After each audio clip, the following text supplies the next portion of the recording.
スシンダー・オブ・プロメテウスにご来場いただき誠にありがとうございます。開演に先立ちましていくつかお願い事がございます。まず会場内飲食喫煙ご遠慮いただいております。ただキャップ付きのペットボトルなどの飲み物は飲んでいただいて大丈夫です。許可のない撮影録音は固くお断りしております。携帯電話など音や光の出る電子機器類はあらかじめ電源からお切りいただくかマナーモードに設定をお願いいたします。上演時間約100分を予定しております。途中休憩はございません。有事の際にはスタッフが安全にご誘導いたします。途中退出をされるお客様もこちら会場の扉近くにいるスタッフまでお伝えください。それでは開演いたします。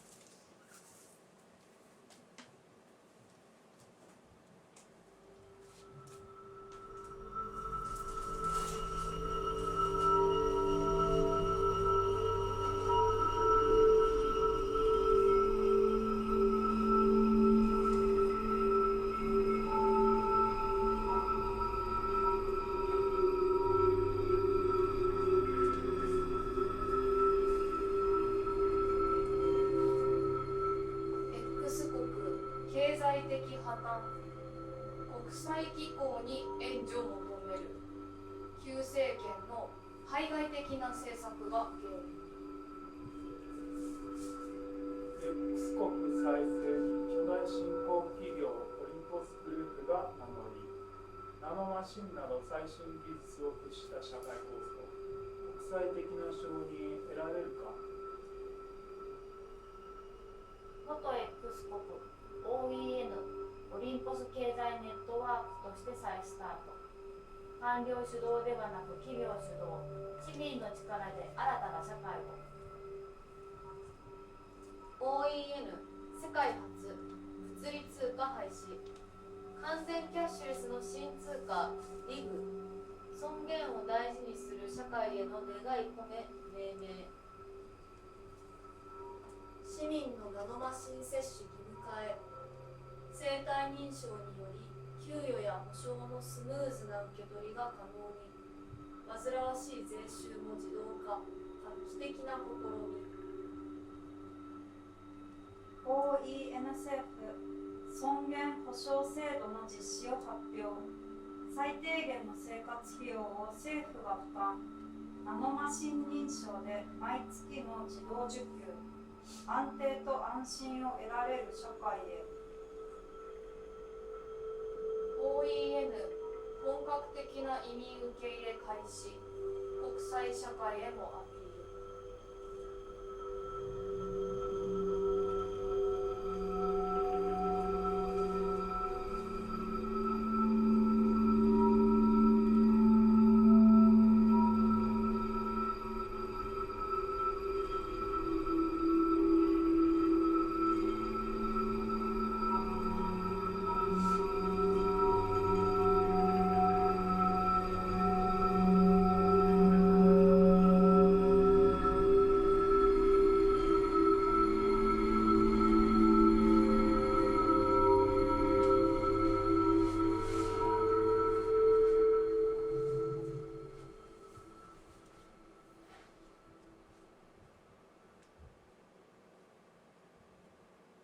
私が最初にそのことを知ったのはネットニュースでした。それは2ヶ月前の最初の月曜日の朝、出勤する前のことで、私はまだ家にいてスマホを眺めていました。開いていたのはニュースサイトです。有名俳優不倫か、高速道路に鹿が侵入か、金融テロ増加か、社会問題に、そういったニュースが並んでいる中に、自分が働いている施設の名前が出ていたのです。それはごく簡潔で短い記事でした。社会最適応治療センターで死亡事故。元犯罪者の社会復帰を行うセンターの重度治療棟で収容患者が1人死亡。施設でこのような事故は初。私は驚きました。それからまずかわいそうと思いましたが、仕方がないことかもしれないとも思いました。それはニュースの通り、私が働いているセンターは罪を犯した人が社会復帰するための施設だからです。つまり収容者には何かしら罪を犯した過去があり、しかも事故が起きたのは重度治療棟でした。そこに入れるのは重い罪を犯した人だけです。だから私は亡くなった人にも不幸な運命に値するような過去があったのではと考え、そのように感じたのでした。ですが、死亡事故というのは知っている中でも初めてのことです。そしてその人物はおそらく重大な犯罪を行っている。私は事件に対して亡くなった人の名前ぐらいは知りたいぐらいの興味を持ちました。それくらいは思う人もいますよね。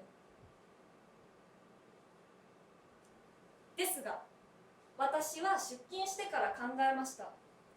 いや、死亡事故は職場にとっては大変悪いことだし、質問したら周りに変な風に見られるかもしれない。それに私は正規の職員じゃなくて派遣会社を通して雇われている事務スタッフで、働いている場所も治療棟じゃないから、そもそも教えてもらえないかも。私は結局聞くのはやめて、帰ってから自分で調べてみることにしました。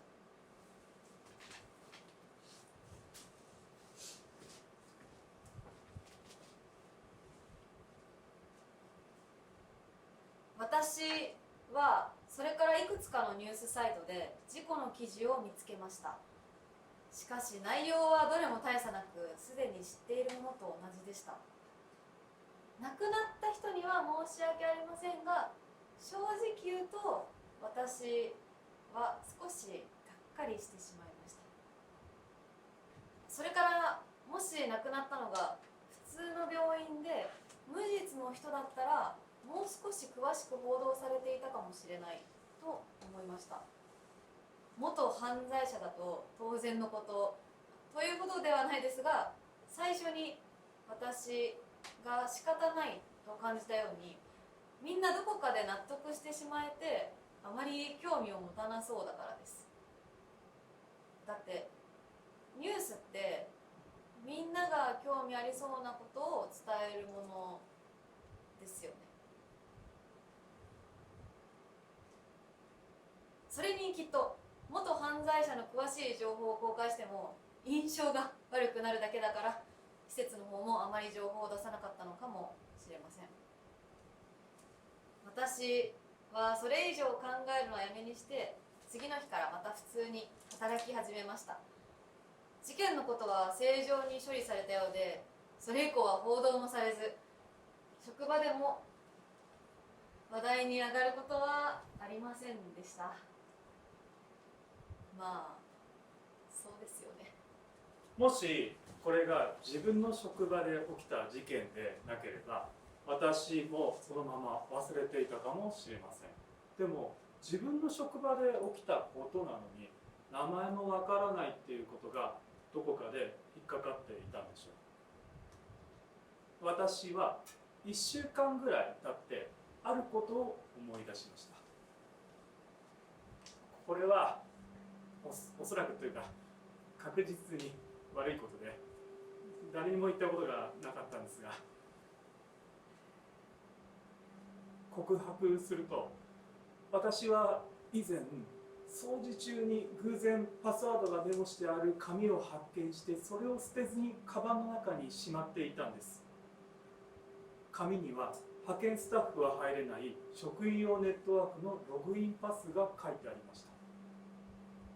もちろんそれまで使ったことはありません。ただなんとなく捨てるのが欲しくてね。ともかく私がカバンの中を探ると、それはまだ残っていました。職員用ネットを調べれば、名前や犯した罪などの過去を知ることができます。調べている画面さえ見られなければ大丈夫なはず。私は自然とそのタイミングを伺い始めました。でもどうしてそこまで調べる気持ちになったのかはよく分かりません。多分きっと私は心のどこかで手に入れたパスワードを使ってみたいっていう欲望を持ってて、それがこの事故のことをきっかけに呼び起こされたのかもしれません。そして私は探していた報告書を見つけました。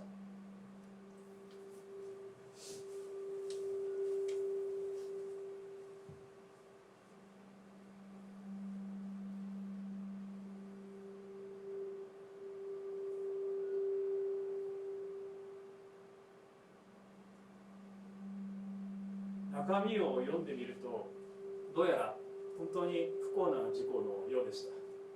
でも肝心の収容者の名前のところは P と書かれただけになっています。当たり前ですが、人間には普通は名前があります。センターの報告でも名字ぐらいは記入されますし、死亡事故であればなおさらです。でもそこに書かれているのは P という記号的なものだけ。イニシャルなのか、なんか別の意味があるのかも分かりません。とりあえず私は P の名前をクリックしました。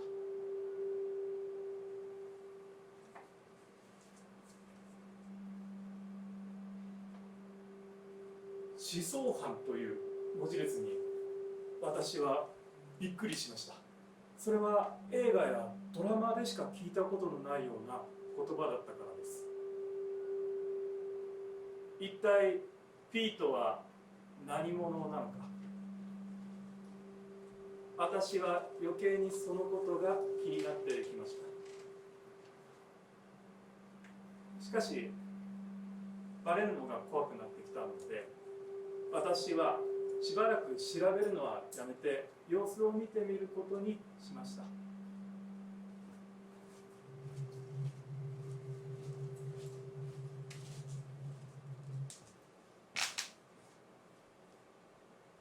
さて、あれから1週間経ちましたが、どうやら私がこっそりネットワークにアクセスしたのはバレていないようでした。そこで私はまた例のネットワークにログインしてみました。前に P の個人ページで詳しく見られなかった情報をチェックするためです。そこにはかなりの量の記録が並んでいて、その量だけで P が随分長い間センターにいたことは分かりました。私はまず P の一番古い記録まで画面をスクロールしてみました。そこには収容者 P を犯罪者矯正治療研究所より当センターへ移送と書かれていました。私の中で何かが気に留まりました。私は文字列をじっと眺めました。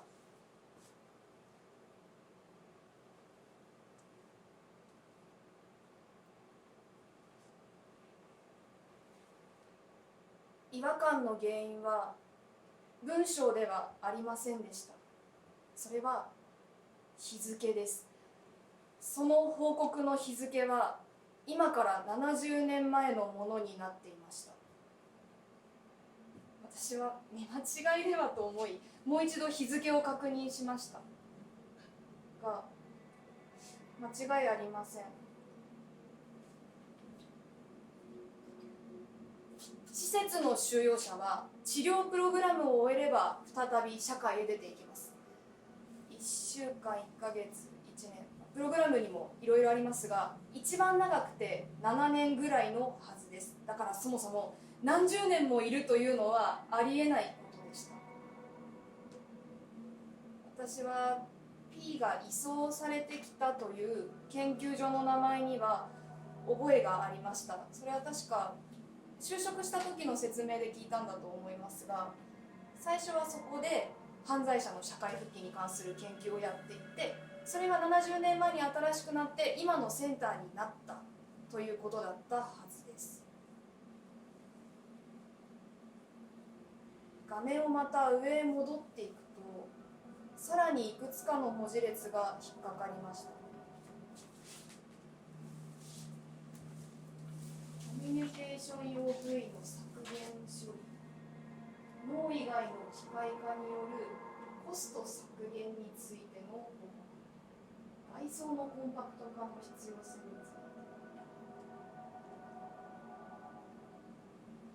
いて。意味はよく分かりませんでしたが、これが不穏なことであるのは確かだと感じました。私はこの収容者は何かがおかしいと思い始めました。次の日、私は地下に続く階段を降りていました。受付で聞くと、今のセンターになる以前、研究所時代の古いデータは地下にある資料室のサーバーで保管されていると分かったからです。今では私はもう調査をやめる気はなくなっていました。私は他の部署の人に調べ物を頼まれたと地下の守衛に告げました。もしかしたら警備が厳しくて入れないかと思いましたが、通してもらうことができました。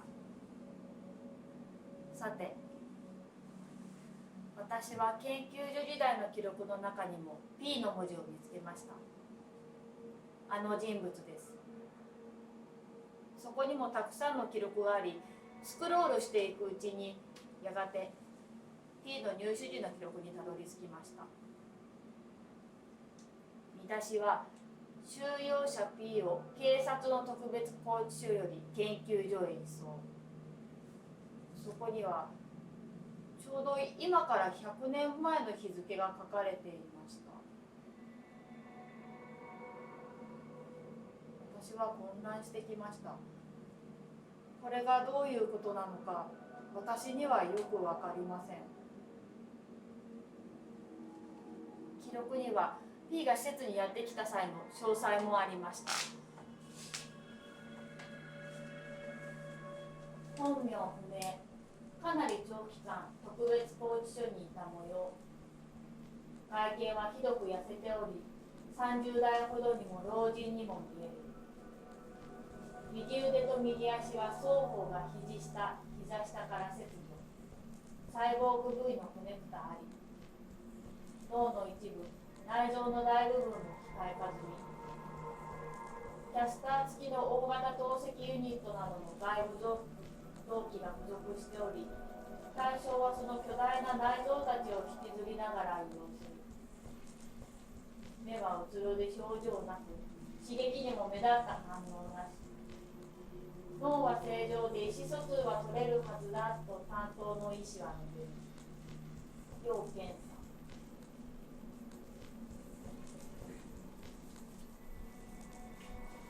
施設に入るのは成人以上の犯罪者と決められていますから、死んだ時の P の年齢はどんなに若くても118歳より上ということになります。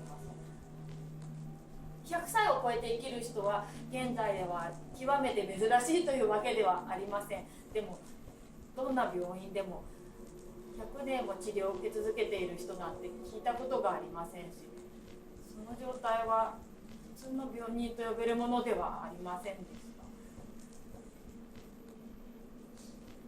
た。私は気が遠くなるような感じがしてクラクラしました。ここは犯罪者の社会復帰のための施設で、だから少なくとも希望的な前に向かうための場所ですよね。でも100年という数字からはそんな感じはしません。拘束、拘留、監禁、拷問、ね、このような言葉が私の頭の中に浮かんでは消えて、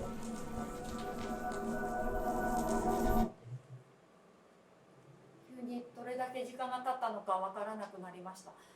私は立ち上がって怪しまれないように資料室を出て、そのまま家へ帰りました。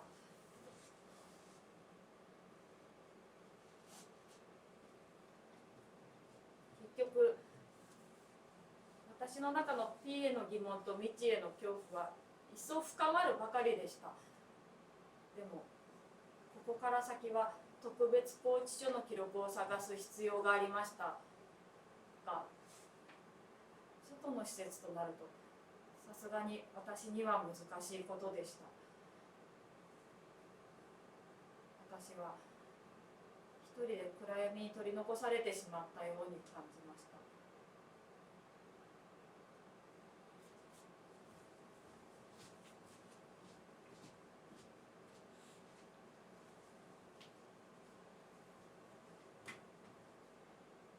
私はそれからもセンターで働いています。他に働くあてもないし、職場の人はよくしてくれます。でもあのことを思い出すたびに私の不安は大きくなり、同時に感じる知りたいという気持ちは切迫感に近いものがあります。別に何か大きな陰謀がとか大それたことを考えているわけではありません。でももしかすると何か恐ろしいことが隠されているのではないかという気がするのです。それが私の働いている場所で行われていた。それは私自身とは何の関係もありません。でもそれだけで自分の身が脅かされているわけでもないのに、どうして恐ろしく感じるんでしょうか。倉尾さん、休憩時間過ぎてるよ。すいません、今行きます。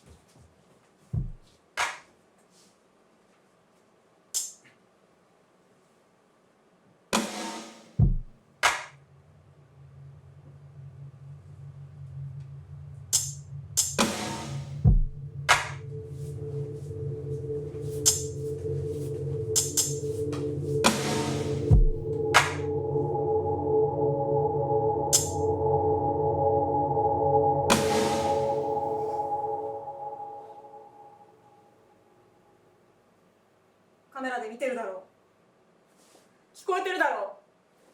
私はちゃんと目的がある。働くため、生活のためだ。証明書もある。怪しくない。私の国は戦争でめちゃくちゃだ。私の家族で残ってるのは私と弟だけ。家を売って国を出る金にした。あそこじゃ生きていけない。弟はどこだ。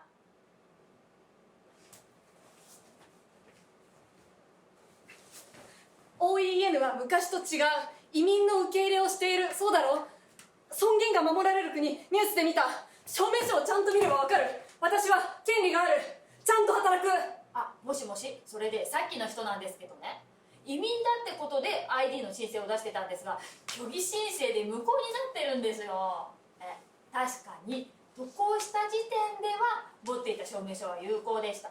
でもあの後すぐ政権が崩壊して国がなくなっちゃったでしょ。だから書いた内容を AI が虚偽申請しちゃったみたいで。そうなんです。国がない場合は申請書類が違うんです。で、虚偽申請となるとね、いろいろ取り調べとか必要なんですよ。本部の AI がそう判断してるんですよ。例外は認められないっていうルールですから。あの人が嘘ついて入ってきたテロリストでないとも言えないでしょ。だから本部から取り調べ担当の人をよこしてほしいんですよ。こっちでは重要しておくしかできないんですよ。嘘はついてない。信じてくれ。15室の人、静かにしてください。またペナルティーになりますよ。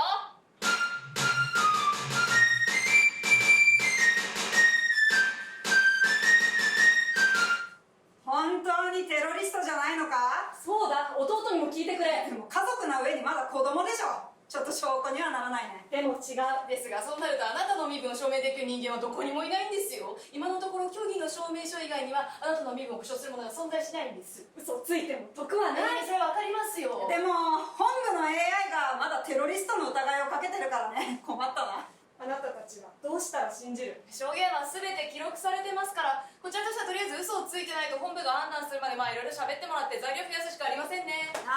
もし何か隠していることがあるんなら今のうちに話す方がいいぞ。何もない。働きに来たんだ。市民 ID をくれ。私は知ってるんだ。注射を打つだけ。ナノマシンは素晴らしい。そして尊厳保障も素晴らしい。OEN は天国だって聞いてきた。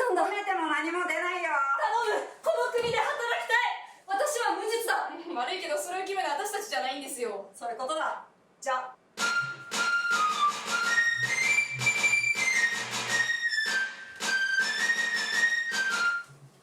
虚偽申請の人なんですけど、そうテロリストのなんだか具合が悪いみたいで、取り調べにも満足に答えなくてぼーっとしてるっていうか、こっちも怖いんですよ。それで他の施設に移すとか、無理。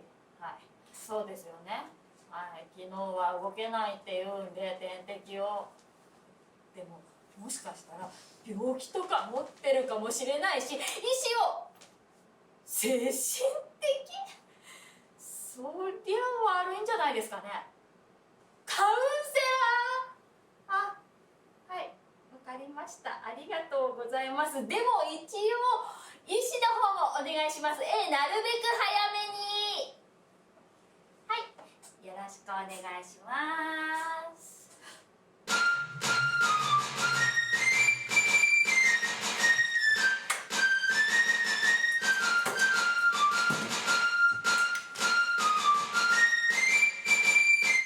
何でも自由に話してみてください。ここから出してくれ。残念ですが、私にその権限はないんです。早く出してほしいと思っておられることは皆さんにお伝えしておきますね。その他に私に何かお手伝いできることはありますか？弟はどこにいる？会えないのか？国の施設で保護されていますから安心していてください。今はまだ会えませんが、正常な判断がなされて市民 ID が発行されれば会いに行けますよ。それはいつだ？それはお答えできません。なんならわかる。それがわかるやつはどこにいる？おい、この人はダメだ。不安なのは分かります。祖国でもひどい目にあったのに異国でも閉じ込められてしまって。でもその不安を無理に抑える必要はありません。吐き出すことで楽になることは吐き出してしまいましょう。話なら私はいくらでも聞きますよ。話すことはない。わかる人？わかる人？おっと、おい！わかる！静かにしなさい！暴れない！おい！誰か！高速い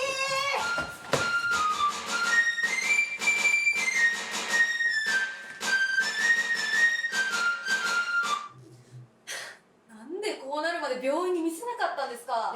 もともと医者の手配はしてたんですよ。できるだけ早く来てくれって。でも上司が医者なんか呼ぶと大ごとになるって先延ばしにされて、私のせいじゃありませんよ。それは知りません。私はオペを担当しただけですから言われても困ります。それで容体の方は？今は安定しています。搬送が間に合ってよかった。よかった。死んだらどうなることかと。意識を失ってることに誰も気づかなかったんですか？いや、監視カメラで見た限りだといつもと変わりなかったんですよ。基本的に返事しないし、最近はずっと寝てたんです。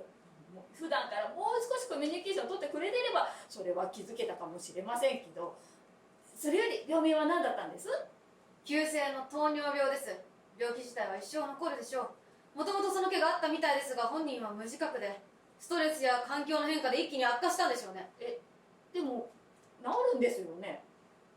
命はですが、右腕と右足の一部は切除がマストでした。もう取っちゃったんですか？取りましたよ。レシが始まってたんです。すぐに処置しないと死んでたかもしれないんですよ。困ったな。上に確認しないと。間違いなくこれ以上の取り調べは無理です。もっと大きな病院に移さないと。重度の傷病者ということで特別に病院からも ID 申請を手配してみます。そんな腕と足がなくなってるなんて上にどう説明すればいいんですか？知りません。それは私の仕事じゃありませんよ。腕は？足は？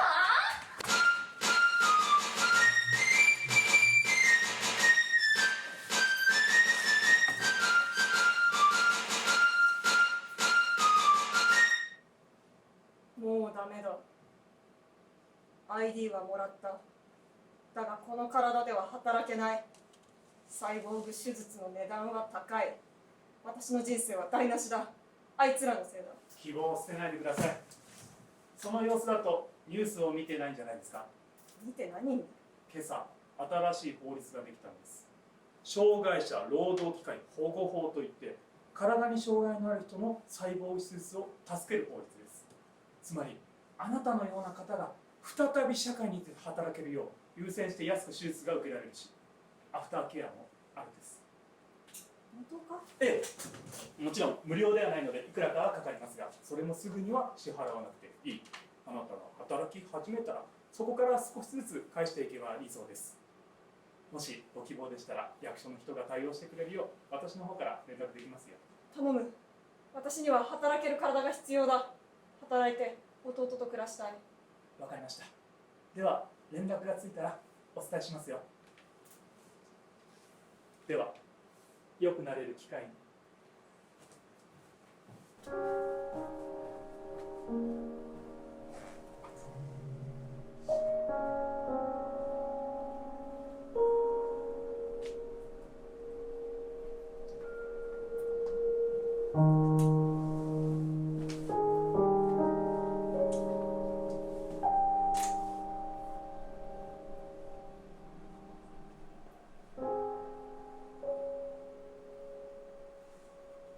テスト用の手足はどう？動きがぎこちない。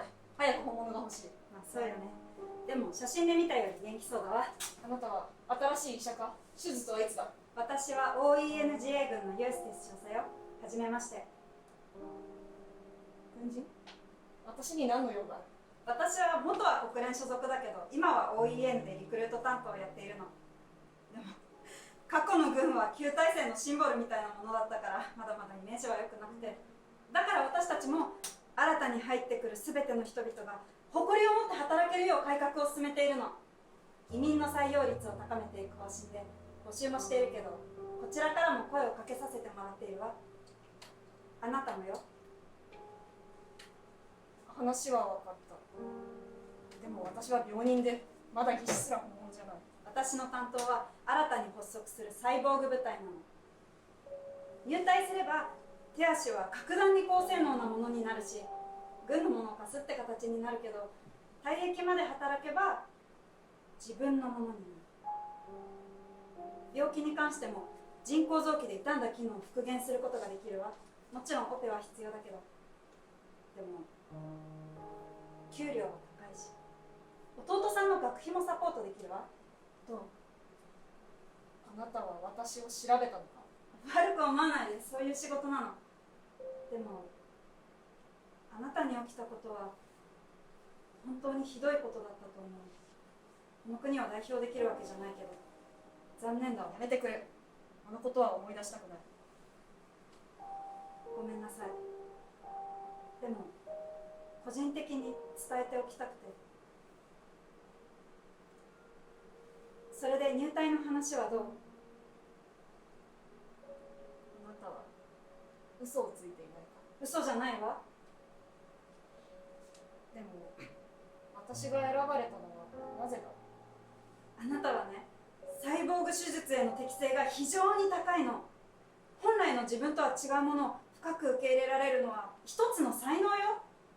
そしてあなたは紛争を生き延び海を渡り、苦難の中で弟を守ってきたメンタルも兼ね備えているわ。まさに私が探している人物なの。無理にとは言わないけど、もしあなたが。いや、今決めた。私はその部隊に入隊する。もっと考えなくて大丈夫？他にあてもない。それにその部隊なら手足がじろじろ見られ進む。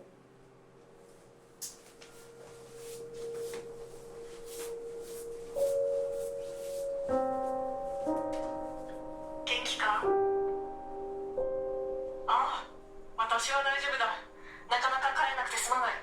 今度の休みには必ず会いに行くから。買ってやった自転車は使ってるか？乗り心地は？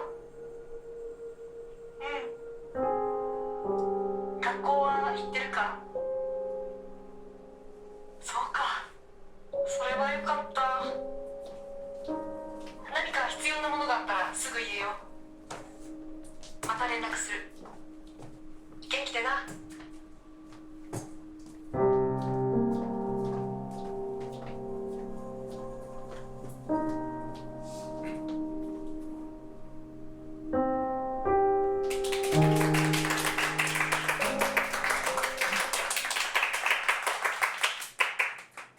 皆さん、これまで国連や数々の大国が軍事的な独裁や民族紛争に苦しむ国々に健全なデモクラシーや教育をもたらそうとコミットメントを続けてきました。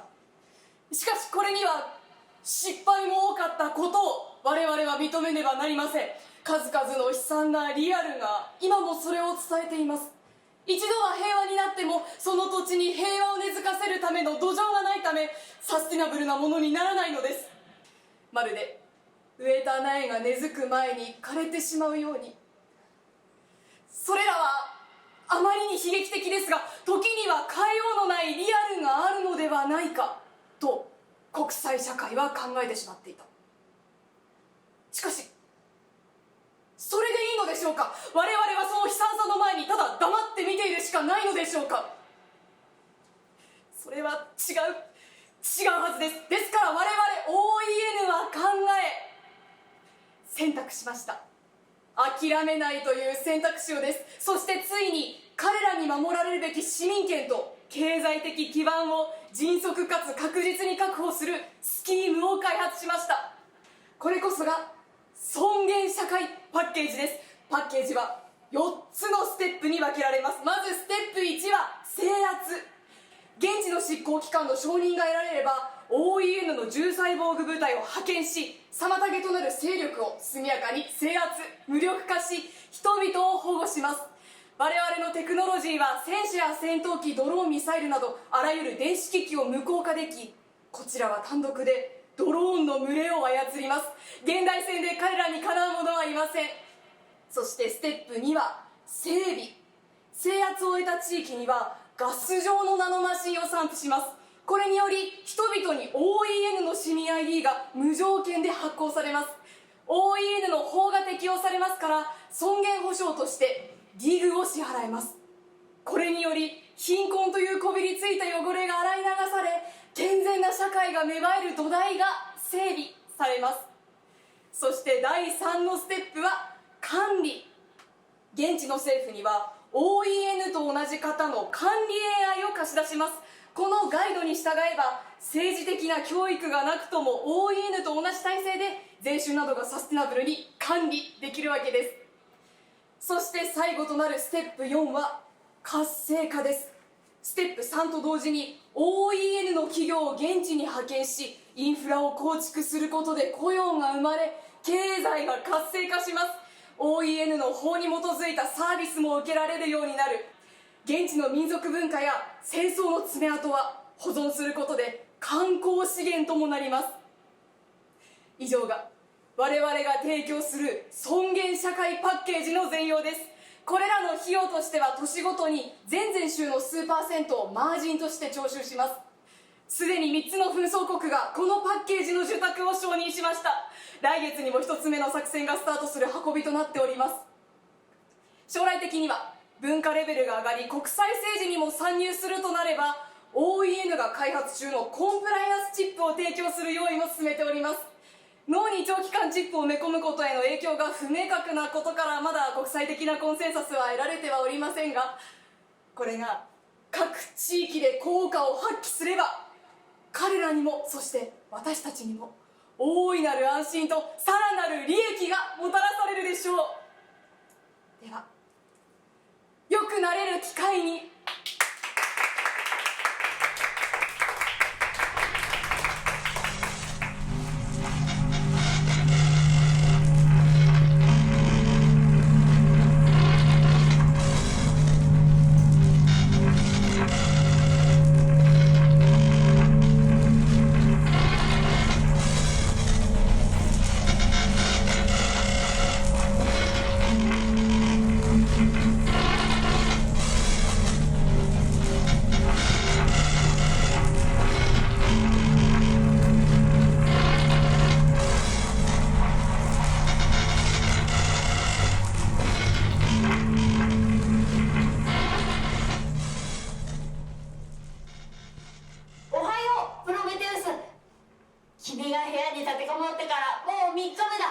何度も言ってるけど手を挙げてゆっくり外に出てきてほしい。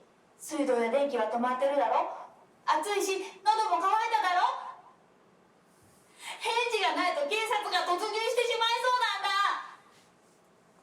なんだ。もう何もしたくない。少佐に伝えたはずだ。それは除隊の寝返りのことかな。そうだ。でも君はそれを送った後、こっちの連絡にはろくに答えず数日間無断欠勤した。少佐は電話で心理検査を勧告したけど、君は電話に出ず、その他13の連絡手段を無視して出頭しなかった。これは良くないよ。僕たちが行くと君は逃走し、そこに立てこもった。それから3日だ。もうそろそろやめにしないか。じゃあ私を除隊してくれ。それであんたたちも関わらなくて済む。すまないが、重サイボーグ兵士は一定の期間を終えるまでは除隊できないんだ。そういう契約なんだよ。だが一定の期間とはいつだ。どこにも書いてない。注釈を読まなかったか。下の方に一定の期間とは軍の定める期間とするって書いてあるんだ。つまりいいって言われるまでだよ。それはいつだ。それは僕にはわからないよ。何にせよ外に出てきて、もう少し広いところで話す方がいいと思うんだけど、どうかな。もう私に何もさせないでくれ。ダメです。大佐どうしましょ奴は何を言ってるんだ。う。何もしたくないと。それはどういう意味だ。それは何もしたくないという意味かと。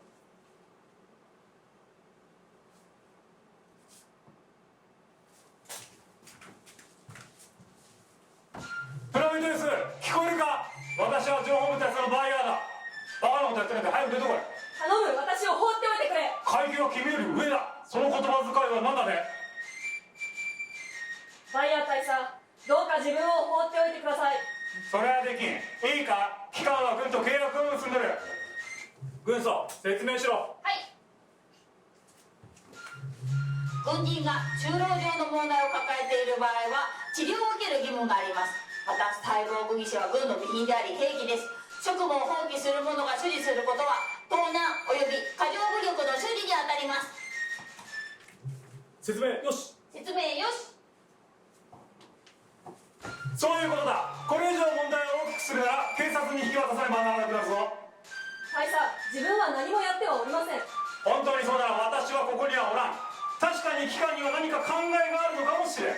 ただそれなら基地局へと出頭し、その理由を我々に説明しなくてはならん。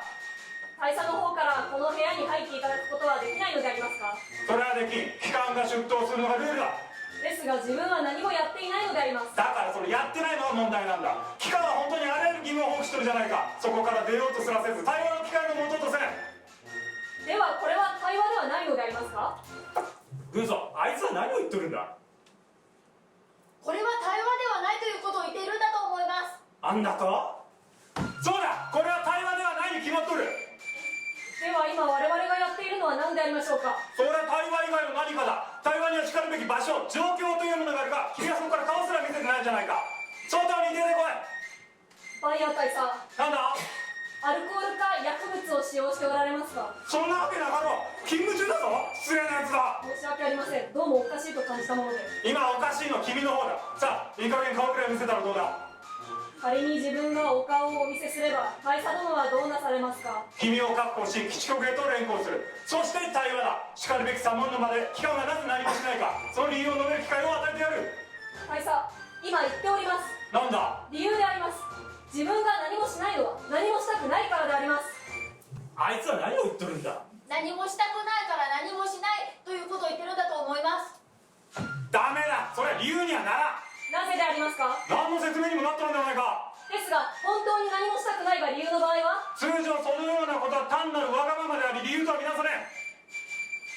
データベースで軍機を調べましたがそのようなことは載っておりません。奴のデータベース接続を切れ。わかりました。プロメテウスのデータベース接続を切ってください。切断よし。切断よし。大佐、今自分のデータベース接続をお気になられましたか。うるさい。ともかくそれを出頭してしかるべきまで述べるんだ。それでは私はあなたたちのために何かすることになります。自分にはそれが耐えられません。ですから無理であります。無理だと。奴は無理と言ったか。無理と言ったと思います。確かか。はい。プロメテウス、君は今無理と言ったか。そう申し上げました、大佐。無理とはどういうことだ。わかりません。無理とはどういうことだ。無理とは無理であります。バカを言え。命令だぞ。ですが無理なものは無理であります。出頭しなければ警察の機動隊が突入し君を捕まえることになる。我々はそうはしたくないのだ。扉を開けろ。そして手を挙げて足を踏み出すんだ。足、そして左足だ。申し訳ありません。無理であります。あいつは歩けないのか。いえ、ここまで走って逃げてきました。嘘をつくな、歩けんじゃないか。大佐、失礼ながら自分の足は自分のものであり、歩行したくない場合は大佐の命令では歩行いたしません。ふざけんな。お前の右足は軍の備品だし、したくないってことであれば、私だってこんなわけのわからん交渉なんかしたくない。仕事だからやっとるんだ。ではもう交渉はやめて互いに放っておくというのは。それこそ無理だ。この騒動はお前を確保しないと終わらんのだ。それではしたくないという大佐の気持ちは救われません。心配ありがとう。だが望む望まないに関わらず働く間、そういう気持ちは忘れておく。それが社会というものだ。わかるだろう。大佐、今まで自分はそれを分からせられてきました。ですが本当は分かりませんでした。そしてその間で引き裂かれることに耐えられなくなったのであります。大佐はその間でご無事なのでありますか。ダニア大佐、ユースで調査。なんだ。警察がこれ以上時間がかかれば突入すると言っています。私とお代わり願えますか。分かった。だが最後のチャンスはそう。必ず奴を外に出せ。わかりました。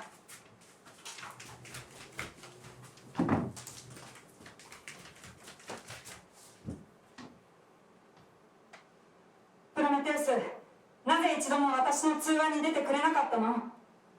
頼む少佐、外は話の通じない奴らばかりです。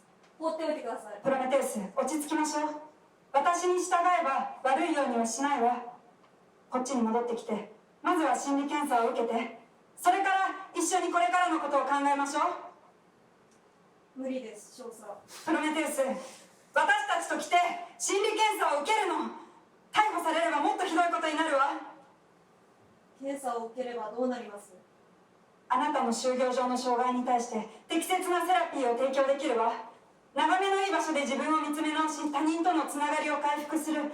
そして良くなったら軍に戻るのよ。みんな待ってるわ。少佐、部隊は海の向こうで全滅しました。弟も私が向こうにいるうちに。他のみんなよ、あなたの仲間は大勢いるわ。戻ってきて。戻って働くんですね。そうよ、みんなそうしてる。あなたもそうしてたし、私もそう。私たちは働いて自由を得るの。少佐、分かったんです。自分はもう自由はいりません。向こうでのことは残念だったわ。それに弟さんのことも辛かったでしょうね。あなたの身に降りかかったことは。その話はしたくありません。今のは力の内容にはカウントしないでおきましょう。でも分かった、今の話はやめるわ。プロメテウス、あなたの抱える問題に気づくことができなかったのはごめんなさい。でも今の攻撃で警察の人たちが待てなくなったみたいなの。あと10秒数えるわ。それであなたが出てこなければ警察が突入して強制的に確保する。そうなれば私たちも構えなくなるわ。お願いプロメテウス、これが最後のチャンスよ。いい？数えるわね。1。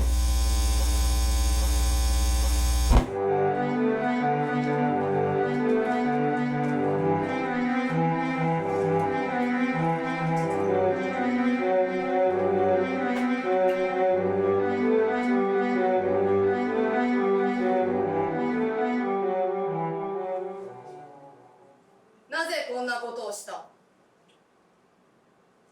う何もしたくなくなったからだ。それはもう聞いた。本当のことを話せ。もう話してる。誰かに言われてやったんじゃないのか。どうなんだ。違う、私は誰にも命令されていないし、実際何もやっていない。何かやっていたのは私以外の人間だ。それはお前がやらないということをやったからだ。いや、やるはずだったことをやらないということをやったからか。いや、やるはずだったことをやってどういうことだ。おい、どういうことだ。まあまあ、フォーブス刑事、落ち着いてください。ねえ、あなたがもっと正直に話してくれれば、僕らも裁判で有利になるようにレポートを書けるかもしれませんよ。隠すのはあなたの不利益です。上官が倒れる場面はテレビで何度も放映されて、軍や政府には市民から苦情が殺到し、地区の学校は今でも全て集団登校、近くの家をカウンセラーが回っています。どういう目的で、どういう命令を受けてこんなことを？どこの組織ですか？それとも国ですか？何のことだ。お前がテロリストか産業スパイじゃないかってことだ。OEN の技術や力を狙う連中は多いからな。違う、でっち上げだ。でも本当にそれを何もしたくなかっただけでやったなら、それは狂ってますよ。なぜだ？わからないのか？全身の半分を機械化した歩く兵器が自らを律することを放棄して勝手な行動をとる。それがどれだけ恐ろしいことなのか。それすらわからないのはお前は完全にイカれてるよ。狂ってる。違う、取り消せ。じゃあテロかスパイか。だから違う。軽くて懲役40年、無期懲役もありえますよ。強固な思想に洗脳されたテロリストでなければそんな罰をわざわざ被りますか？待って、もしかしてわざと狂ってるふりして心神喪失で無罪になろうと、それが組織の作戦なのか？何もかも違う。正直に話せばあなたの身柄は当局が守ります。暗殺の心配はない。やめろ。私のような人間がお前たちによく思われていないことは知っている。だが私は正気だしテロリストでもない。そういう言い草は納得できない。でももう事件は取り消せん。弁護士がついてもお前が無罪になるには心神喪失以外にはないだろう。そうすれば精神病院だ。長いだろうな。違う、そんなのおかしい。じゃあ何としてもまともな動機や計画を話して刑務所に行きましょう。ないものは話せない。だがそうなると調書には何もしたくなかっただけだ。裁判では何の役にも立たない。お前は心神喪失で無罪。アホみたいな調書を上げて凶悪テロリストを取り逃がして OEN 警察の威信は総崩れだ。俺たち二人も左遷されて一生笑い物だ。どうしてくれる？私はそれでもいい。いいわけあるかな。もう少しまともなことを言え。いいか？今俺たちの利害は一致し始めてる。お前も狂ってると言わず、俺たちも左遷されず懲役も軽くなるようなことをお前が言えば全て解決だ。さあ考えろ。考えろ。整いましたか？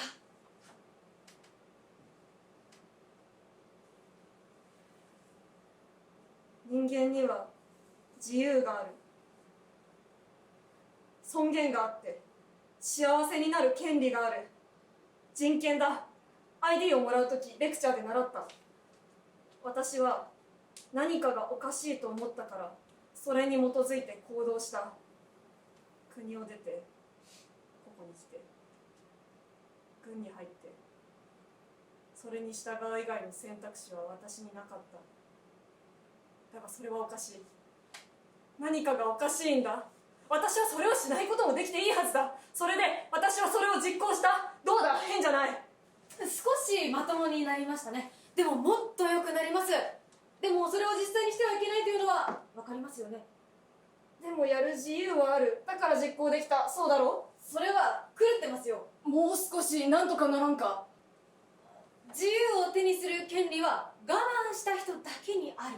これは分かりますよね。私はずっと我慢してきた。じゃあなぜ今回は我慢できなかった？じゃあ私はいつ自分になれる？どういう意味ですか？さっきの何かがおかしいというのも危ないな。まるっきり強靭だ。それは何かがおかしいとしか言いようがない。それ以上のことは分からない。そんな意外なこと調書には書けん。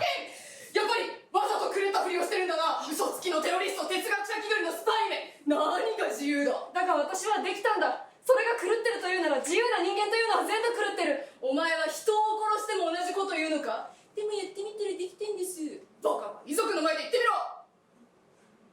殺したこともないやつにはそんなことを言われたくない。じゃあ今からお前を殺してやる。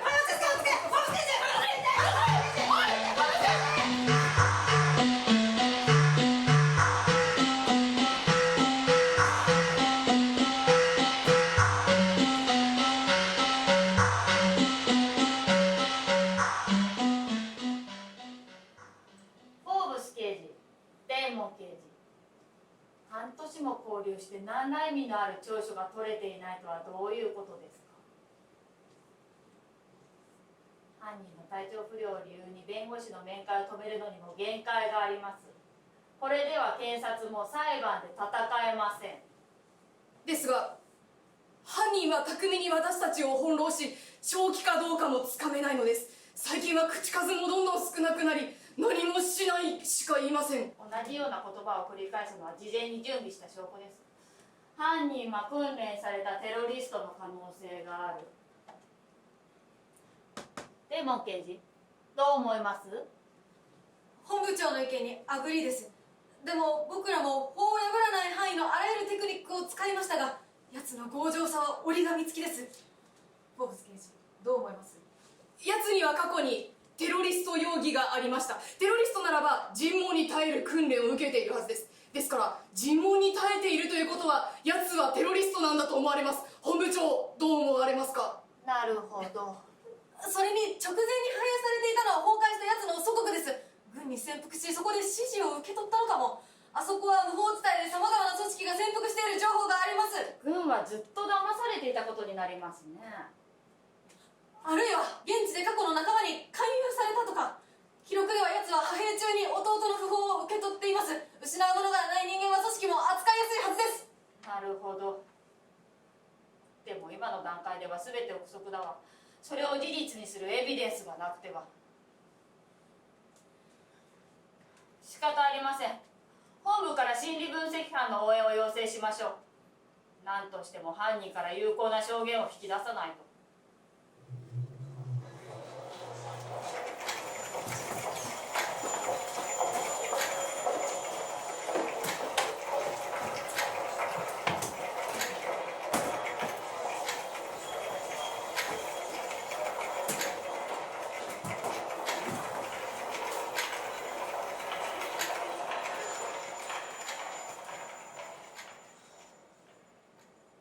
特殊犯罪心理分析班のプルート・プルートです。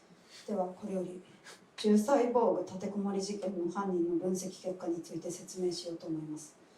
皆さん早く情報を知りたいと思いますので、形式的な挨拶を抜きにしてすぐに本題に入らせてもらいましょう。私は彼、軍でのコードネームを借りてプロメテウスと呼びましょうか。プロメテウスを特別に用意した隔離室に閉じ込め3ヶ月観察しました。これにより対象のコードは純粋にパターン化し、証言やデータと比較しつつ分析を行いました。結論から言えば彼は純粋なテロリストです。しかし全く新しいタイプの性格を示しています。彼が繰り返し話していた何もしないという言葉、これがプロメテウスの思想であり攻撃であり、その全てなんです。さて、OEN の憲法では市民の基本的人権を認めながら、同時に市民は3つの義務を負うとしています。ではそこの人、この3つは何でしょうか。教育金労、それに納税だ。マーベラス。そう、これは移民であっても ID を受け取るときに理解可能な言語でレクチャーを受けます。ブルート分析官、これは社会の授業ですか。いえ、必要な説明ですので静かにしていてください。続けます。まずプロメテウスは何もしない、したくないというその行為と動機において勤労の義務を真っ向から否定しています。これは憲法への攻撃、つまり OEN 全体に対しての攻撃です。この時点で彼の行動には思想性の強いテロリスト的性質が見られます。次にプロメテウスは勤労を拒否し続けました。勤労の義務の遵守に問題があれば、だって普通は働かなければ生きていけませんから治療を受けることになりますが、彼はこれも拒否し、そして逮捕されました。逮捕され裁判を受け懲役になればどうなります。そこの人、外に出られない。それは単純すぎます。懲役になれば市民 ID に基づく口座や尊厳保障が自動で停止するのです。彼はこれを徹底的に何もしないことでわざと起こそうとしています。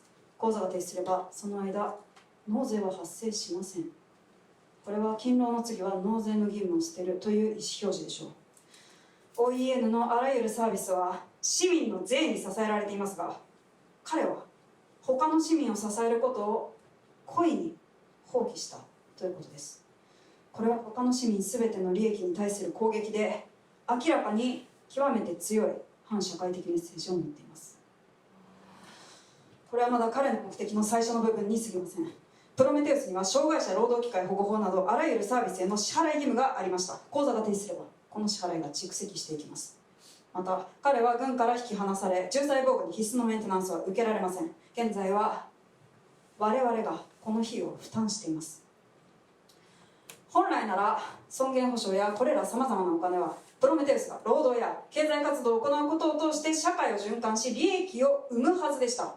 しかし全ては彼の勝手な行いによって生まれ出る機会を失っていく。つまりどういうことでしょう。なぜ今質問を挟むんですか。順序がありますから。すいません。プロメテウスは本来彼の肉体活動を通して生まれ出るはずだった大量の金を流産させようとしているのです。これを流産金と呼びましょう。そしてこれは我々が彼を閉じ込めれば閉じ込めるほど増大していく。我々が彼の罪を正しく裁こうとすればするほどです。おそらく彼が憎んでいるのはこの社会であり、この社会に暮らす人々全てなのでしょう。しかし全ての人、全ての社会など攻撃できるわけはない。9世紀のテロリストをターゲットにしたのは何でしたか？誰か。大きなビルや庁舎とか。そう、他には要人の暗殺など、つまりシンボルです。だが彼という犯罪の天才はシステムを逆手に取り、何もしないという消極的方法を持ってその全てへの攻撃を可能にし、自らの憎悪を表現しました。自らの力のなさを攻撃能力に変えるこの行いはいわば自身の価値を乱用した恐るべき金融的テロと言えるでしょう。彼のような人物は組織には入らない。孤独の中で異常な思想を作り上げ単独で行動しているのでしょう。はい。でももし我々が奴を崩し刑務所に送ったとして習慣を長引かせれば長引かせるほど思惑通りということになるのでは。マーベラス。そう、それが最後の問題です。流産金がその人の生涯生産、つまり生涯で世に生み出すはずの価値を上回ったりしなければ社会に不利益はありません。しかしどこかで懲役で流産した金が犯人が生涯で生み出すはずだった価値を超えてしまったらどうなります？つまり破産というわけですか。その通り。膨らませすぎた風船が破裂するみたいにです。そうなればその時点で彼の逮捕や拘留は全く無意味なものになってしまいます。自らの自由を燃料として価値を爆弾に変える金融的自爆テロ、それこそがプロメテウスの最終目的でしょう。しかし彼もまた市民であり、市民は社会の資産だ。私たちには彼を裁いて収容し治療を受けさせる義務がある。ジレンマですね。ですがこの分析結果があれば新たな犯罪ケースとして確実に彼を有罪にできる。残念ながら彼を社会に戻し思惑を破壊できるかは私たち警察の領分ではなくなります。しかし思惑通りだとはいえ彼をこのまま再び社会に放つわけにはいかない。これはいわば我々社会とプロメテウスとの果てしない勝負の始まりなのかもしれません。しかしそのスタートはまず警察が、司法が彼を裁くことなのです。では以上です。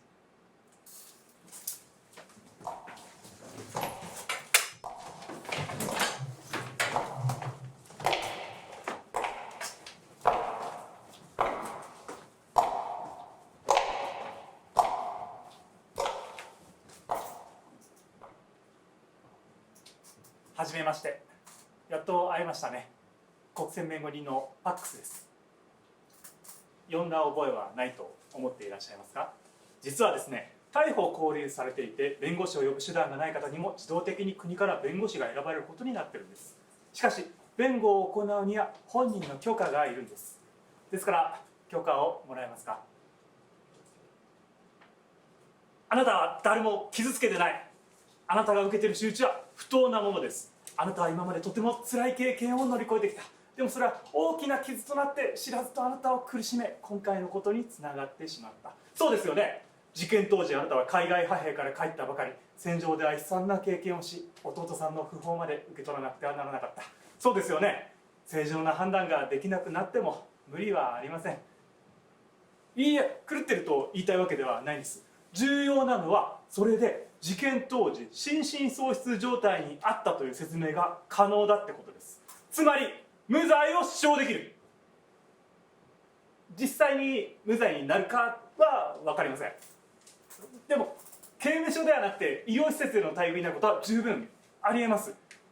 これからも厳しい追及は続きます。でも私がつけばいくらかは守れる。でもあなたを助けるには許可がいるんです。だから許可だけでも。もう面会時間が終わりです。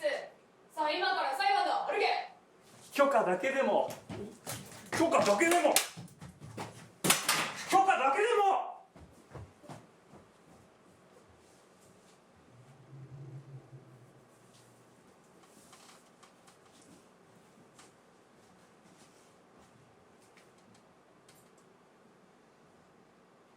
そして結局警察の意見は全面的に認められ、彼は当時できたばかりの犯罪者矯正治療研究所に送られました。これが P、 プロメテウスに起きたことの大体の物語ということになります。このことを知ることができたのはもちろん私の力ではありません。私はあの後ネットで読んだ記事で古い友人がフリーライターをやっていることを知り、そのアドレスにプロメテウスのことを書いて送り、調べてくれないかと頼んだのでした。調べてみるという短い返信の後、彼女が調べ上げた大量のファイルが届いたのはそれから半年後のことでした。彼女もそこから知り得た事実にひどく驚いたようで、このことは本にして出版し、みんなに知らせるべきだと書いてあり、私はぜひそうしてほしいと返しました。彼女の調べたファイルの最後には1枚の画像が添付されていました。取材した拘置所の人が彼の持ち物をコピーしたものです。それは彼が捕まった時にポケットに入っていた本のページです。本はアジア風の知らない文字で書かれていました。日本語という彼の祖国の言葉だそうです。ページに書かれていたのはプロメテウスという彼のコードネームの由来になったキャラクターの神話で、それはこのような物語です。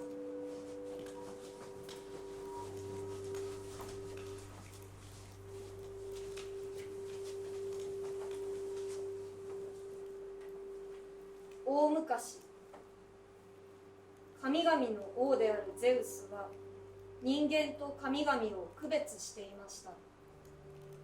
人間は神々とは違って火を保存する術を知らず、自然界の寒さや外敵に苦しんでいました。神々の一員であったプロメテウスはそれを見て、ゼウスに見つからないように火を盗んで人間に与えました。ゼウスはそれを知ると怒り、彼の体をカウカサス山に釘付けにするよう命じました。プロメテウスは長い間、山の頂の岩に縛られていました。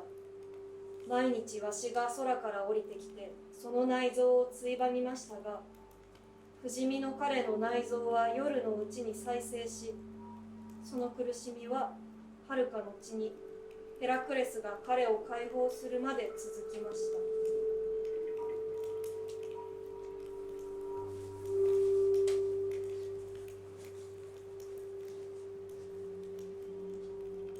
ページの下の余白にはこの国の言葉で走り書きが残っていました。きっと彼が書いたんだと思います。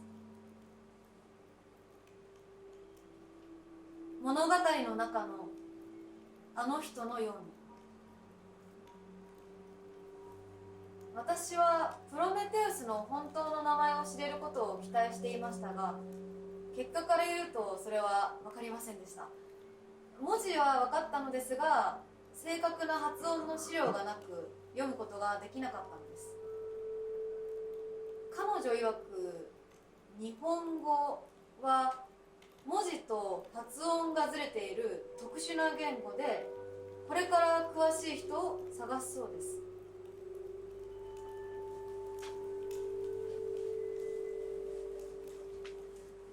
そう、ファイルをもらった後、私は10年以上ぶりに彼女、名前はミネルヴァというのですが、の家をお礼を言いに訪れました。彼女の家には100年以上前の骨董品のコーヒーミルがあり、なんと豆を買ってひいて入れてるというんです。この22世紀になんてアナクロな。私はあまりに驚いたので写真を撮り、あれこれ質問をするとミネルヴァは言いました。じゃあ今時豆をひくことには意味がないの？時代が変わって他の方法ができてもコーヒー豆をひいて入れるってことには依然として意味があるのよ。楽だからとかじゃなくて、そうすること自体に意味があるんだから。まあでもこれは時代に対する抵抗かもしれないわね。私はその言葉でミネルヴァに聞きたかったことを思い出しました。ねえ、あの人は何に抵抗していたんだと思う？世の中は無で満ち溢れていて、私たちはそこに一人ぼっちでいると取り残されてしまう。だからコーヒーを入れたり仕事をしたり文化や社会を作ってそこにいる意味を作ってきた。でもシステムが人のためじゃなくてシステムのためのシステムになった時、私たちとそれらの関係は逆転する。彼はきっとそういうことに抵抗しようとしたんじゃないかな。それから私たちはコーヒーを入れに行きました。と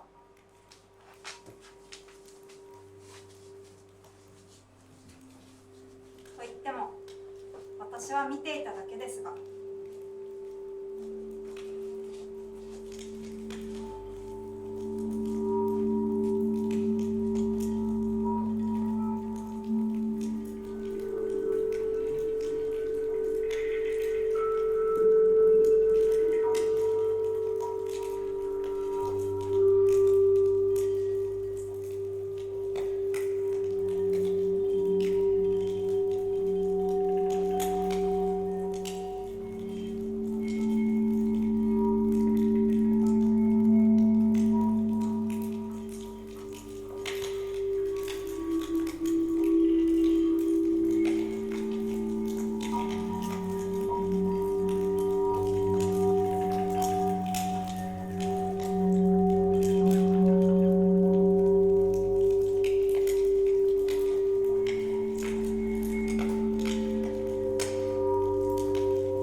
首脳大臣、アポロ司法長官、皆さんお忙しいところありがとうございます。大事なイシューだからな。遅れまして申し訳ない。ですがこれで揃ったようですね。ええ。それではプロメテウス症候群および流産菌に関する対策ミーティングを始めたいと思います。総理、よろしいですか？ああ、始めてくれ。まずは収容者の対応についてアポロ司法長官から。では私から。労働拒否で施設送りとなるプロメテウス症候群とその予備軍は現在も増加しつつあり、収容者は10万人を超えました。 AI の計算ではあと4年で国中のセンターが彼らでいっぱいになります。ですがこれに関しては会場にさらに大規模な隔離施設を建設中です。これで他の施設が機能不全を起こすことはありません。収容施設は地下に集中させ、地上部にはアミューズメント施設を誘致する予定で、開発事業によるメリットも大きいです。ではそれはそのまま続けるとしよう。どうだ？アグリーだ。アグリーです。ありがとうございます。だが100年も研究してソリューションが見つからない病気なんてあるのかね？まだ納得しがたいのだが。それについてはジュノー厚生大臣の方が詳しいかと。普通犯罪者の脳というのはモラルを考える部分よりも怒りや欲望に関する部分がアードを持っているんです。ですからモラルを考える部分がアードを持っているよう学習させてやればいい。しかしプロメテウスどもの脳みそには不可解なことに異常が見当たらんのです。つまり治療の効果が期待できないということです。もちろんまだ別のアプローチは探しておりますが。仕方がないということか。そうです。それにフェーズが進行するといわゆるコミュニケーション自体が困難になりますから、まあお手上げですな。長期間労働としないことが人としての正常な機能を失わせてしまうとドクターは言っております。しかし彼らは選んでそうなっておる。これはいわゆる一つの自殺ですよ。寿命についてはどうなっとる？初期から使用されているものが寿命で死んでしまうという問題ですが、現状はお言葉通りにマシンにできる部分はどんどんマシンにする方針で100年近くは安定しております。しかしそれ以上の延命に必要な脳のマシン化については実験段階で、先日症例第1号、つまりプロメテウスに処置を行いましたが、ご存知の通り死亡が確認されました。これによって症例第1号の流産菌は回収することなく消滅したということになります。失われたバリューに黙祷を捧げましょう。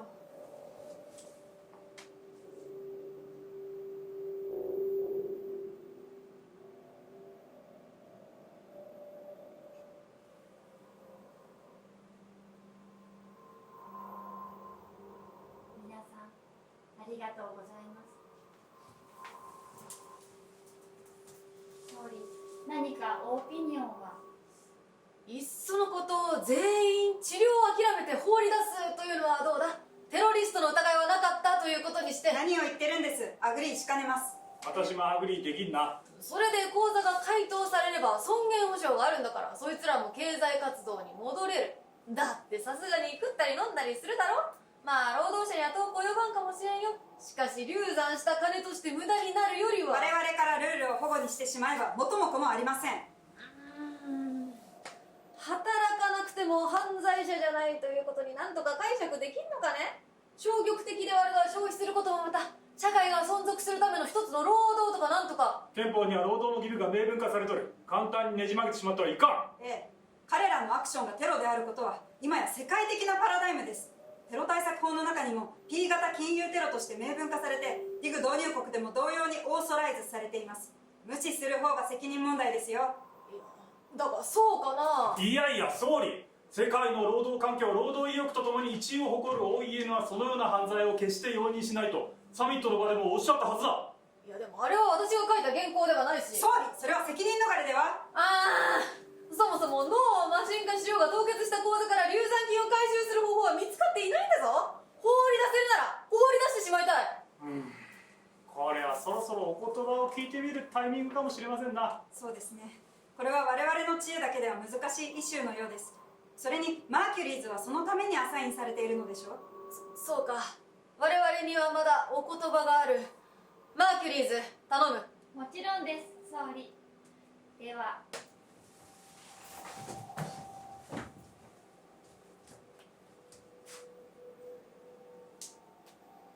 あまねく人々に価値の恩寵を OEN が広げる資本の司祭としてコンサルタントを名を受ける者マーキュリーズがお言葉を求めます。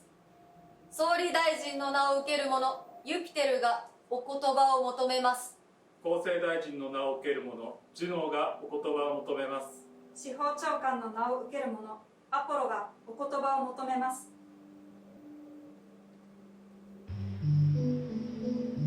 おはようございます。バリューを広げる者たちにインセンティブを。おはようございます。おはようございます。声を聞けて光栄でございます。これがお言葉なんですね。ああ、アポロ君は立ち会うのは初めてだったな。そう、ああやってお言葉を授かり読み解けるのはコンサルタントだけなんだ。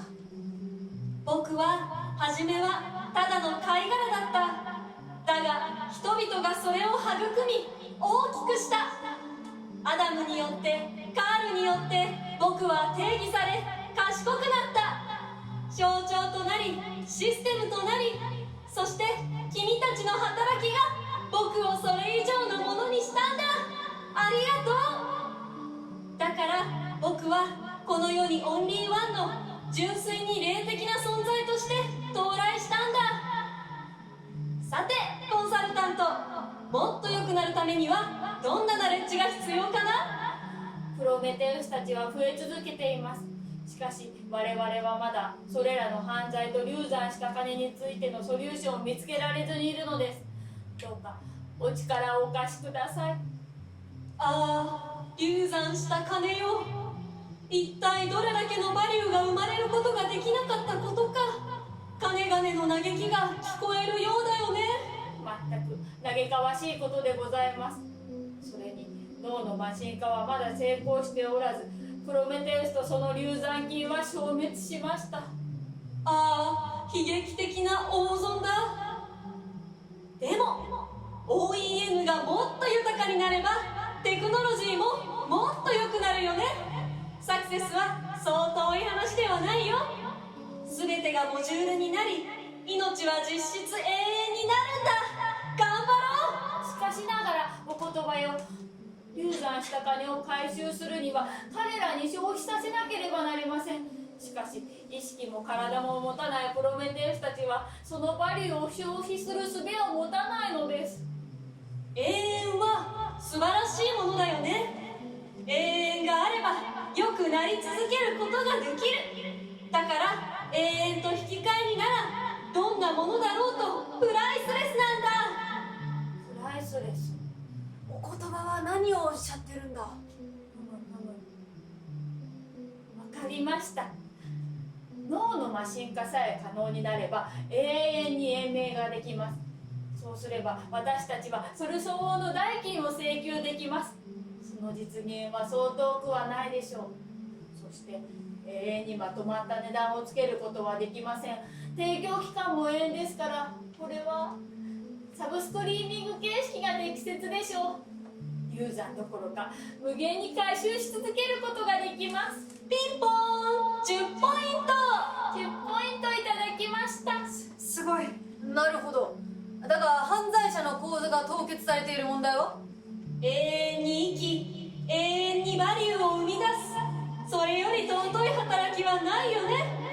彼らの罪は許される。それは実質無罪なんだ。永遠に生き、その代金をペイするもの、それは単なる消費を超えたもはや労働なのでしょう。つまりプロメテウスたちはマシンとなって初めて働かないという罪から救われるのです。そうか、分かったぞ。罪がなくなれば彼らは反省できる。反省できれば彼らは犯罪者ではなくなる。犯罪者ではないと判断ができればアカウントの凍結は解除できる。そうすれば彼らには食費も光熱費も住居費もいらなくなるぞ。確かに。だって全部マシンなんだもんな。はい。だから保険料も年金も意味ない。はい。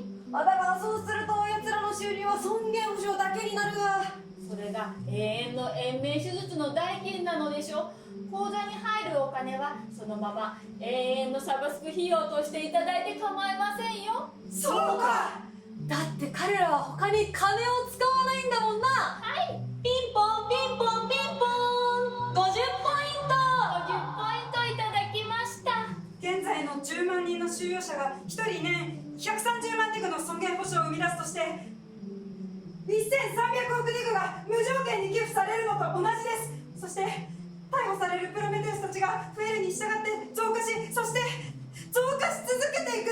人間爆弾は全て資産に変わり、必要なのは電気代のみ。そうすれば彼らはどんどん国家にお金を支払い続けてくれる。これは限りなく純粋に近い収益、まさに現代の錬金術。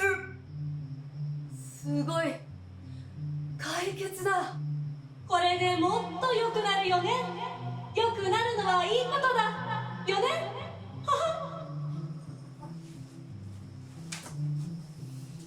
あ、いや、実はまだボトルネックがあるのです。よろしいですか？もちろん。それを解決すれば君たちはもっと良くなれるからね。どうぞ。実はミネルヴァという記者がいます。どうやら施設内部の者から情報を得てプロメテウスのことを書籍にし出版を計画しているらしいのです。まだ同様の収容者については気づいていないようですが。困ったな。お家の中にこの辺にいるわしが迷ってきたら絶対こっちぞ。お静かに。お言葉が。真実こそが人々の目をくらませるんだ。永遠はいずれ実現するけど、それにはリソースが必要だよね。だから彼らは2度生きるんだ。彼らがもたらす火によってイニシアチブを取る者がその火をコントロールするのさ。お言葉は何をおっしゃってるんだ。わかりました。ストーリーを秘密にしない。私たちはその出版より先にプロメテウス症候群、それから流産菌についてオフィシャルに発表すべきなんです。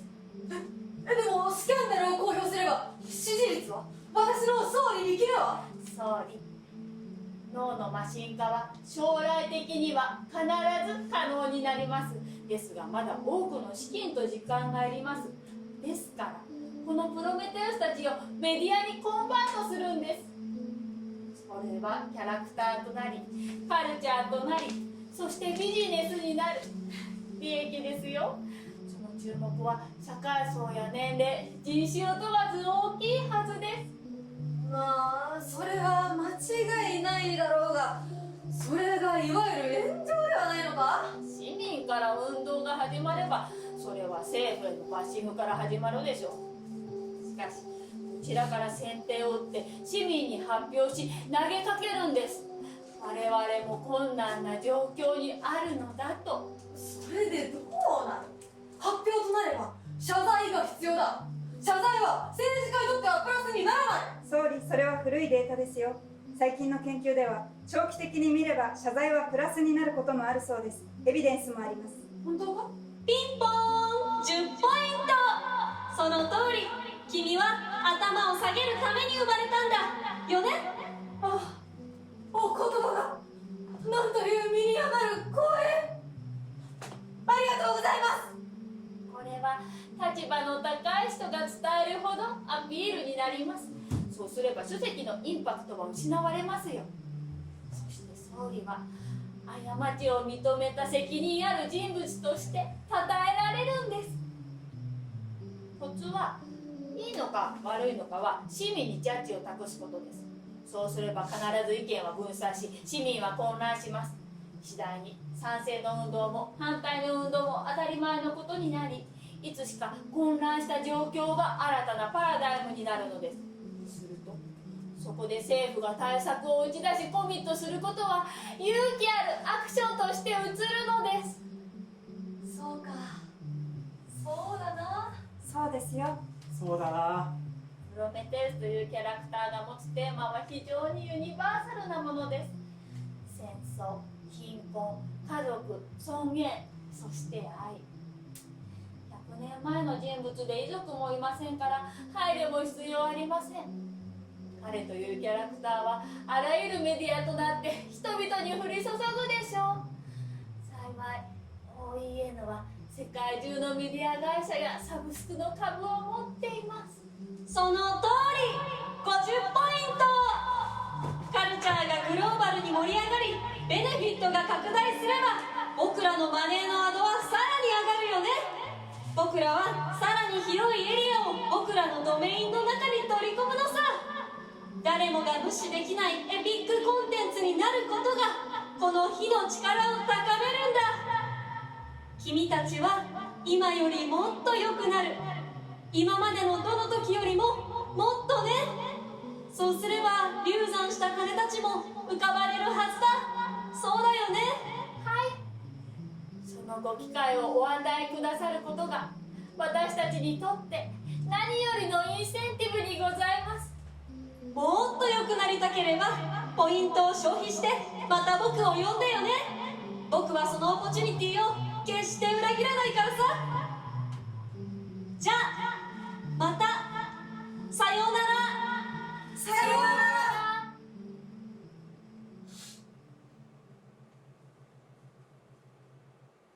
どうやらお帰りになられたようです。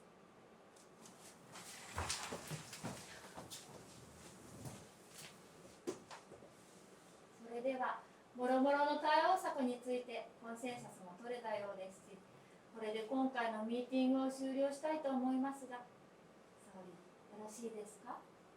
ああ、では良くなれる機会に。良くなれる機会に。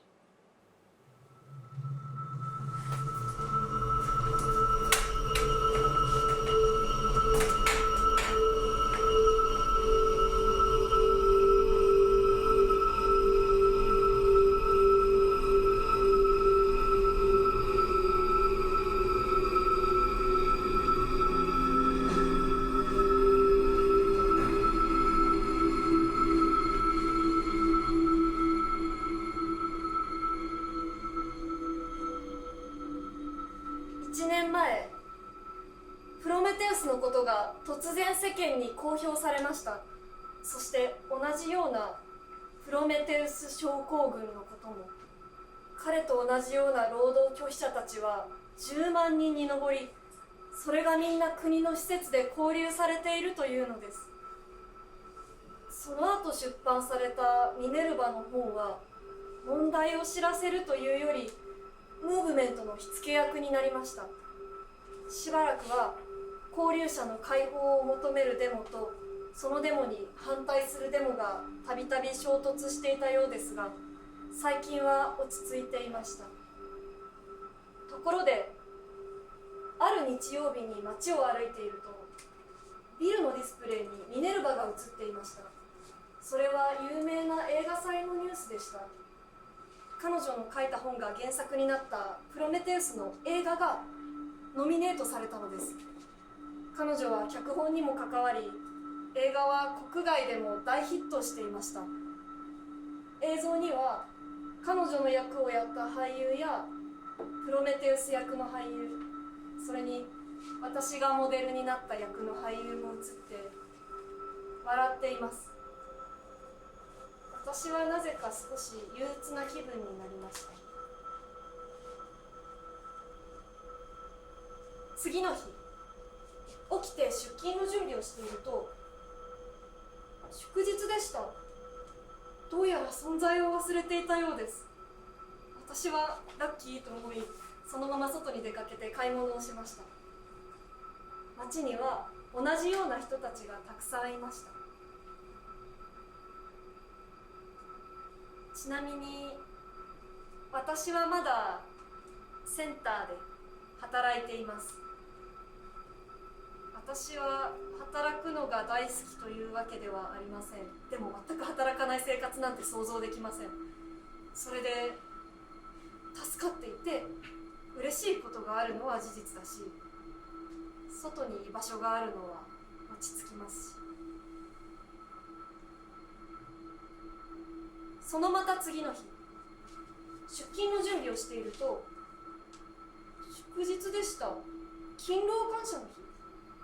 私はさすがにおかしいと思いました。今日の日付は確実に赤色なのですが、さすがに4連休だったら自分でも分かってるはずです。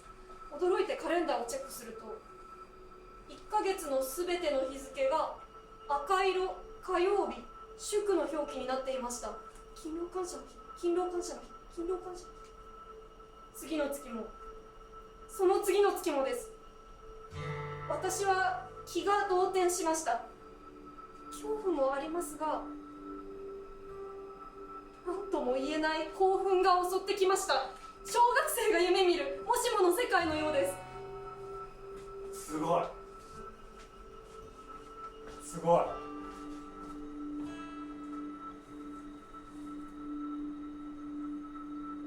すごい。何かがおかしくなっていました。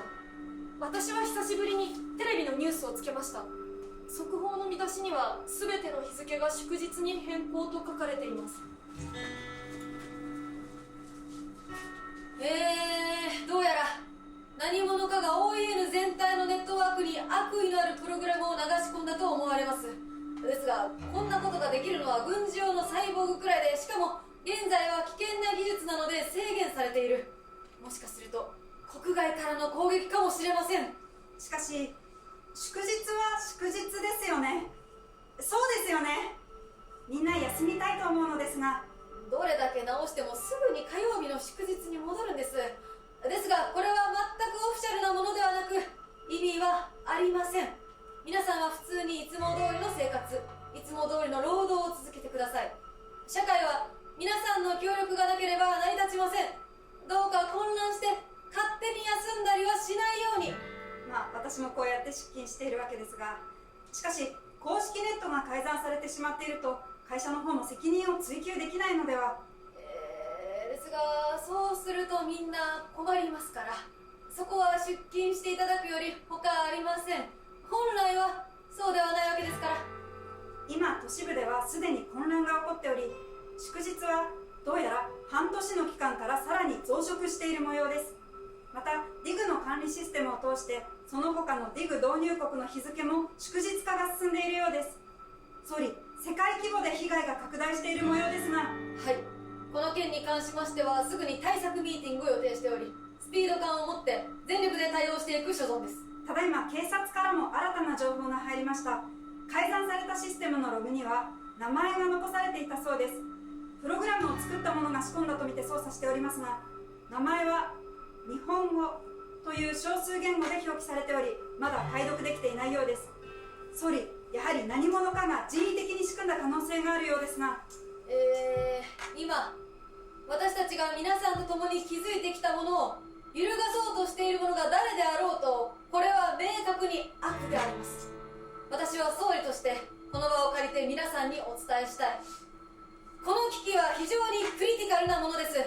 先ほども言いましたが、社会とは、システムとは、価値とは無から生まれるのではなく、皆さん一人一人がコミットしてくれることで成り立つものであります。私たち政府は皆さんが習慣と責任を尊び働くことを選ぶことを信じています。皆さんが自由の意味を真に理解したレスポンスを返してくれることを信じています。では一旦 CM です。私はテレビを切りました。とりあえず職場に電話して出勤した方がいいかどうか聞こうと思いましたが、何回かけても電話はつながりません。私は様子を見に外に出てみることにして、最寄りの駅へと向かい電車に乗りました。どうやら多くの人は出勤しているようですが、すでにネクタイを手に持ってビールを片手に座っている人もいます。大きな駅で降りてみると、駅前では大量の学生がはしゃいでいました。彼らは休みということにしたようで、意味もなく写真を撮ったりしています。それ以外の人々の動きは布団中でキョロキョロしながら当てどなくさまよっていました。まるでゾンビ映画のパニックの始まりのようです。でもその表情は混乱してはいますが、恐怖ではなく、降って湧いた喜びに戸惑っているだけのようにも見えました。私も降りたもののどうしたらよいかわからなくなり、その場に立ちすくんでしまいました。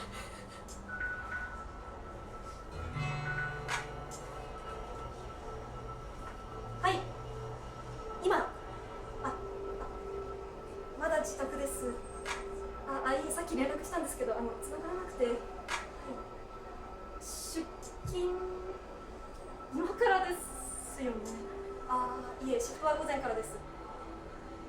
でもすいません、今日はちょっと体調が悪くなってしまったので休ませてください。はい、申し訳ありません。いえ、本当です。すいません、もう切ります。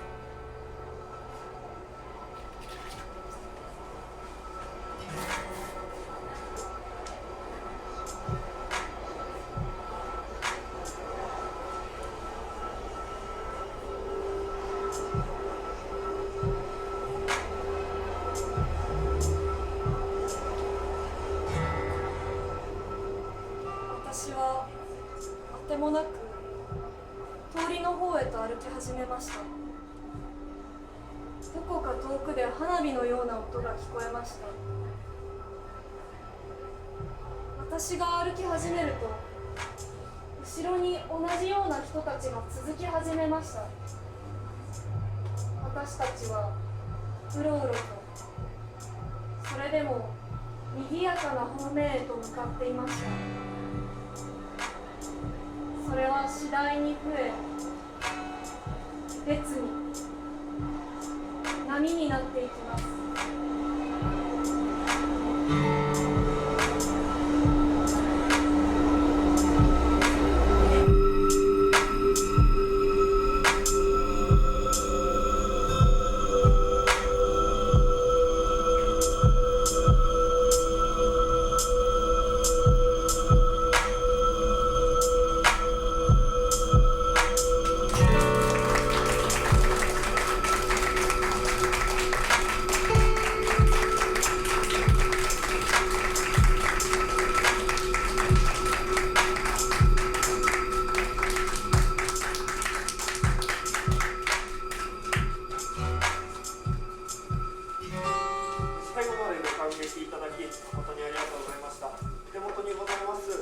付パンフレットの QR コードからアカウントをお送りいただけます。またですね、会場で来ました先で、本園のオリジナル T シャツを販売しております。よろしければお待ちください。出演者との面会はございません。それでは気をつけてお帰りください。